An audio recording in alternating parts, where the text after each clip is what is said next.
हरियाणा के पूर्व मंत्री डॉक्टर बनवारी लाल ने विपक्ष पर सवाल उठाए। बावल से 2 विधायक रह चुके बनवारी लाल ने कहा कि जो कांग्रेस अपना संगठन तक नहीं बना सके और प्रदेश अध्यक्ष को बिना संगठन बनाए ही हटाया जाना दर्शाता है कि अब कांग्रेस बीते दिनों की बात हो गई है।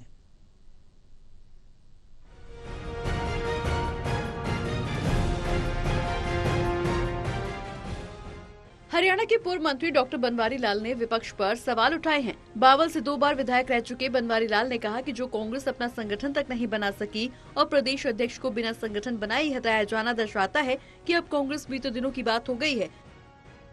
देखो, विकास के लिए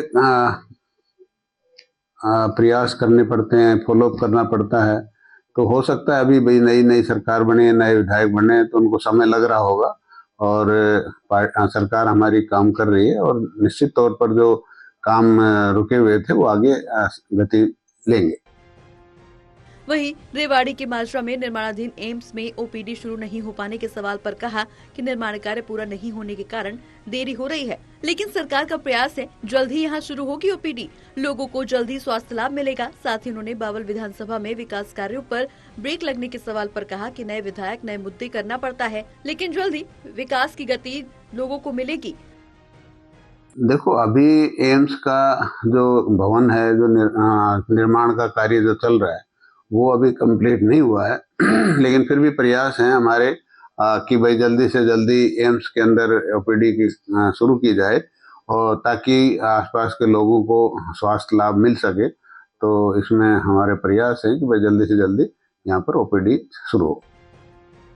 पूर्व मंत्री डॉक्टर बनवारी लाल ने औरंगजेब के मुद्दे पर कहा कि फिल्म छावा देख आज की युवा पीढ़ी को पता चला कि औरंगजेब कितना क्रूर और हिंदुओं पर अत्याचार करने वाला अत्याचारी शासक था, जिसका गवाह हमारा इतिहास है। और ये सब जानने के बाद कौन पसंद करेगा ऐसे क्रूर शासक को। अभी भी देश की राजधानी दिल्ली की एक सड़क का नाम औरंगजेब के नाम पर होने के सवाल पर उन्होंने कहा कि नरेंद्र मोदी के कुशल नेतृत्व में अब अधिकांश सड़कों, संस्थाओं, स्कूलों का नामकरण हो रहा है शहीदों के नाम पर, न कि किसी व्यक्ति विशेष के नाम पर।